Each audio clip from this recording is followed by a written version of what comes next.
আগে পরীক্ষার খাতায় লিখতে ভয় লাগতো না যে স্যার ফার্স্টে দেখব পরে পেজগুলো দেখবে না। এখন ভিডিও তৈরি করার সময় বা রিল তৈরি করার সময় প্রথম ভয় লাগলেও এখন একটু ভয় কমছে। কারণ মানুষ কোনো পুরো ভিডিও দেখে না, ফার্স্টে 1-2 সেকেন্ড দেখে। ওই 1-2 সেকেন্ড সুন্দর করতে পারলেই ঝামেলা শেষ, তাই না? আসসালামু আলাইকুম, কেমন আছেন সবাই? আশা করি সবাই আল্লাহ তাআলার রহমতে ভালো আছেন। আমিও ভালো আছি আলহামদুলিল্লাহ। আপনাদের সাথে কিছু কথা বলতে বলতে এখানে 2টি রান্না শেয়ার করব। একটি হচ্ছে খিচুড়ি, আরেকটি হচ্ছে দেশি মুরগির ঝোল আলু দিয়ে রান্না করছিলাম, সেটাই দেখাবো। আর কিছু কষ্টের কথা বলতেছি। ক্লাসে যখন কষ্ট করে পড়াশোনা শিখে পরীক্ষাগুলো দিতাম, প্রথম ভয় পেতাম, পরে আস্তে আস্তে শুনতে পাই যে স্যাররা নাকি লাস্টের পেজগুলো দেখে না, প্রথম পেজগুলো দেখেই মার্কিং করে নাম্বার দিয়ে দেয়।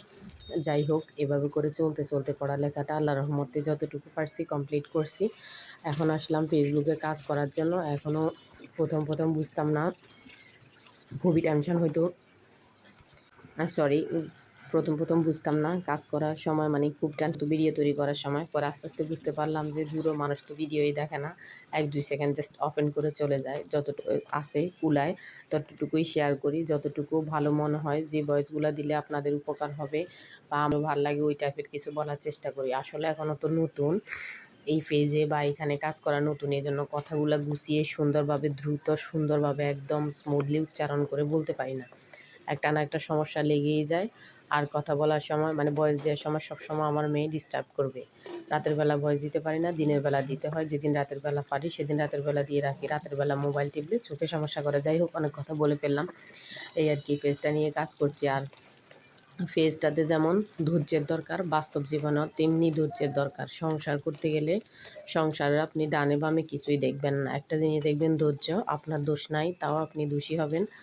মানে মানিয়ে নাও, মানিয়ে নিতে জীবনটা শেষ হয়ে যায়। মানে ধৈর্য ধরে থাকতে হয়। কোনো দিন সংসারে সম্মান পাইলেও না পাইলেও সেম। এখন ফেজে কাজ করতে আসছি, এখন ফেজেও দেখি সেম অবস্থা। আপনাকে ধৈর্য ধরে দিনের পর দিন অনিশ্চিত আশায় কাজ করে যাইতে হবে। জানেন না, আপনিও জানেন না, আমিও জানি না আদৌ সফল হবেন কি না। যাই হোক, নিজের যে অনুভূতিগুলো, মানে যেটা মাথায় আসতেছে, যেটা বললে ভালো হবে, ওই টাইপের কথাগুলোই আপনাদেরকে বলি। তো রান্নাটা প্রায় শেষের দিকে, খিচুড়িটা হয়ে গেছিলো, ওটা নামিয়ে রাখছিলাম।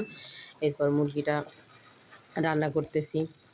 যাই হোক, কে কীভাবে ফেসটাকে সুন্দরভাবে মেনটেন করেন, কীরকম ধরনের ভিডিও দিতে পছন্দ করেন, একটু কমেন্টে জানাবেন। আমি তো আমারগুলো সবসময় আপনাদেরকে বলি।